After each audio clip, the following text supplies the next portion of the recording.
여러분 안녕하십니까? 법과 사회 강의 제2강을 시작하겠습니다. 우리는 지난 시간에 법사회학이란 무엇인가, 법사회학의 연구 대상과 연구 방법에 대해서 살펴봤죠.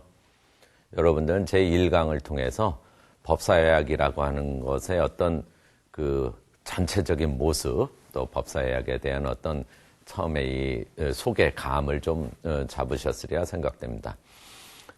이번 시간부터는 이제 본격적으로 법사회학의 그 내용에 대해서 살펴보겠는데요.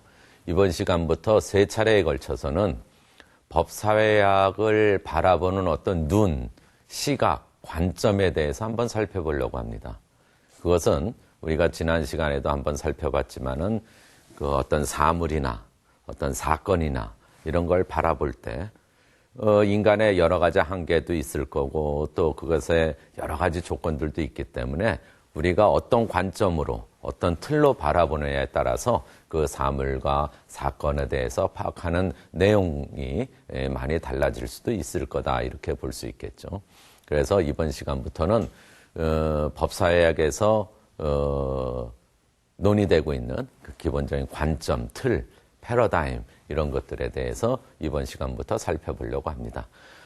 오늘 강의도 우리 교재의 공동 집필자이신 동국대 김도영 교수님을 모시고 함께 강의를 진행하도록 하겠습니다. 김 교수님 안녕하십니까? 안녕하십니까?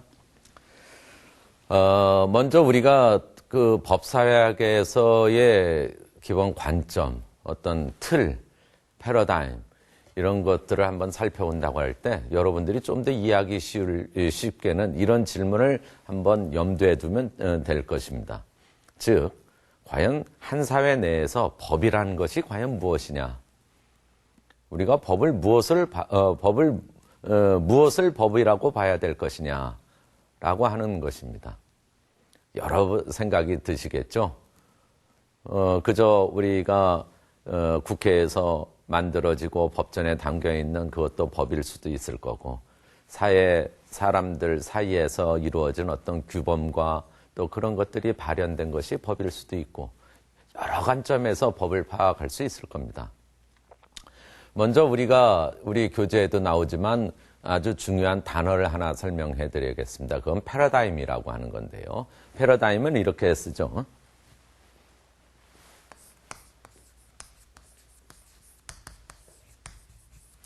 이렇게 쓰고 있습니다. 패러다임이라는 것은 물론 이제 이제 영어에서 사용되겠지만은 이제 이 알파벳권에서는 오래전에 아마 이제 고대 히랍 언어에서 나왔다고 합니다. 그래서 원래 이 패러라고 하는 뜻은 여기서 파라라고 하는 뜻하고 다임이라고 하는 뜻인데 히랍어에서 파라는 파라, 그 다음에 원래 히라버에서는 다임을 레이그마 이렇게 사용합니다. 그래서 이 파라라고 하는 것은 옆에다 해서 뭐 사이드라고 하는 그런 뜻을 갖고 있고 옆 그런 뜻이고요. 다이그마라고 하는 것은 저 보다 또는 보여주다라고 하는 쇼와 같은 이런 뜻을 갖고 있습니다.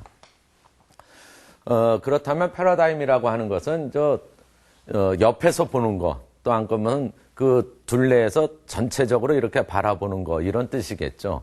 같이 나란히 된 눈이다, 이렇게 볼 수 있는데, 원래는 언어학에서 이 패러다임이라고 하는 것은 이 히라버의 이 용어에서부터 와서 어떤 뭐라고 그럴까요? 으뜸꼴 또는 표준꼴이라고 해서 그것이 여러 가지 변형된 여러 단어들을 나타내는 어떤 기본 어떤 꼴을 이렇게 얘기합니다. 그래서 이것을 19세기, 20세기에 들어오면 이 패러다임을 뭐라고 설명하냐면 한 사회 내에서 어떤 지배적인 사고방식, 과학적인 사고, 또 관념, 인식 방법, 또 사고 이런 것들을 총체적인 통틀은 개념으로서 이제 패러다임이다 이렇게 얘기합니다.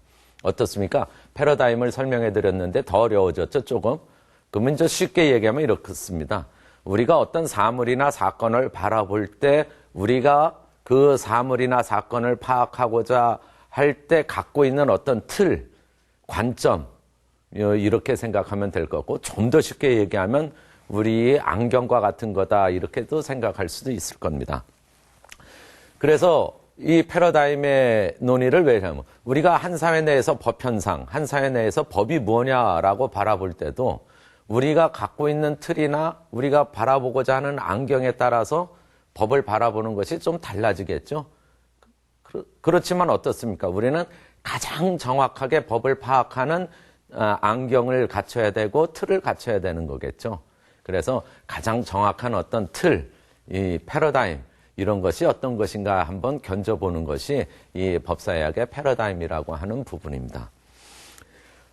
제일 먼저 이 법사의학에서 이 패러다임과 관련해서는 여러 가지의 그 논의들이 있는데요. 크게 봐서는 둘로 나눕니다. 하나는 한 사회 내에서의 법이라고 하는 것이 그 사회의 여러 가지 기능과 구조 또 분쟁 이런 것들을 통합하는 이런 측면에서 이제 법을 바라보려는 시각이 있을 거고, 또 하나는 사회 내에서의 어떤 갈등 또는 사회 내에서의 어떤 대척점에 있는 어떤 다툼 이런 속에서 법을 바라보는 이 갈등론의 입장도 있다, 이렇게 볼 수 있겠습니다.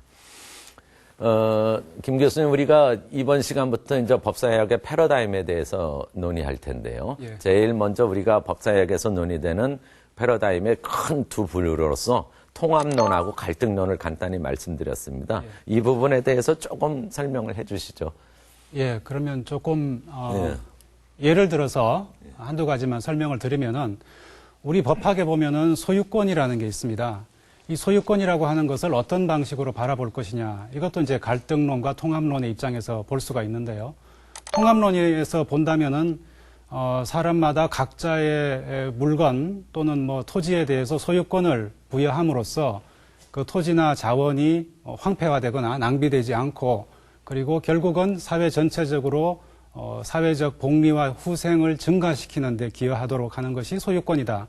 이런 것이 이제 통합론적인, 그래서 조화와 통합을 중시하는 그런 입장이라고 할 수 있습니다만은, 한편으로 갈등론에서는 소유권은 가진 자, 재산과 권력을 가진 자들이 자신들의 재산과 권력을 계속해서 유지하고 강화해 나가는 하나의 제도적 수단으로서 소유권이 인정되었다, 이렇게 볼 수 있는 것이죠. 예를 들어 보면 이제 소유권을 가지고 이렇게 말씀드릴 수가 있습니다. 예, 어떻습니까? 여러분들이 이제 잘 아시고 또 민법에서 배우셨지만 이제 소유권을 바라보는 시각들도 좀 다르겠죠. 물론 가장 전형적으로 얘기해서 둘로 나눠놨지만은, 그렇지만은 소유권을 바라보는, 소유권의 성격을 바라볼 때도 그 어느 측면을 강조하느냐에 따라서 소유권의 정체가 많이 달라질 거라 생각됩니다. 이제 패러다임에 대한 얘기는 간단히 이렇게 소개하고요. 그러면 이번 시간, 법사의학의 패러다임을 우리가 이번 시간부터 3차례에 걸쳐서 다룰 텐데요. 제일 먼저 우리가 다뤄볼 것은 통합론 중에 하나인 문화이론에 대해서 살펴보려고 합니다. 문화이론이라고 하는 것은 좀 이따 다시 좀 더 설명을 해드리겠지만은, 사회 내에서의 어떤 인간들의 행위 패턴들 또는 그 행위 패턴들이 계속 축적된 그 관습, 또 그것을 전체를 포괄할 수 있는 어떤 문화, 이러한 측면을 가지고 법을 바라보려는 시각이 문화이론이다, 이렇게 볼 수 있겠습니다. 자, 그러면 법사의학의 패러다임인 제일 첫 번째인 문화이론에 대해서 강의를 시작하도록 하겠습니다.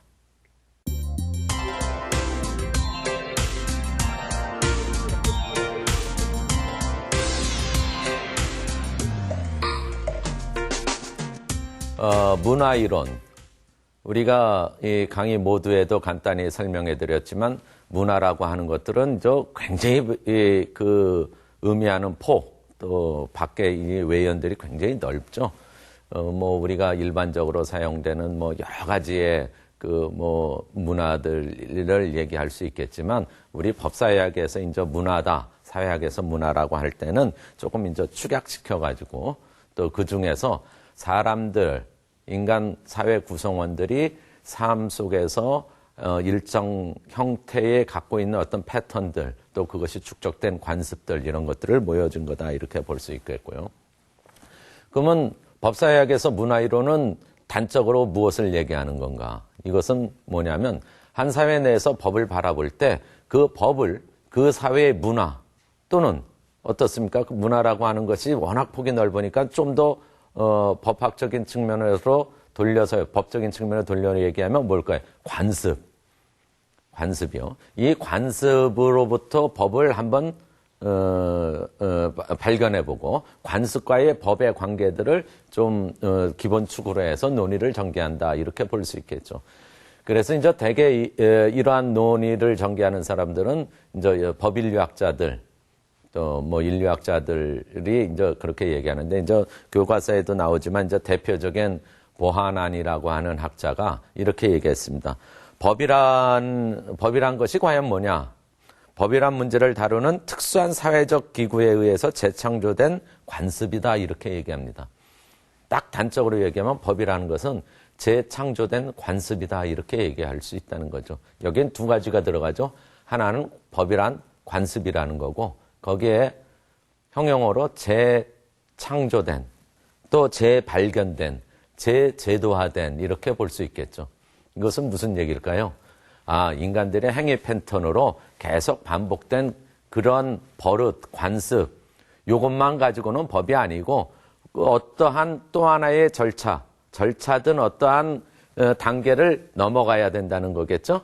즉 예를 들면서 축적된 관습을 누군가가 그것을 천명하고 또 제도화시키고 또 그것을 법이라고 확인해주는 이 절차를 거친 그러한 제도화되고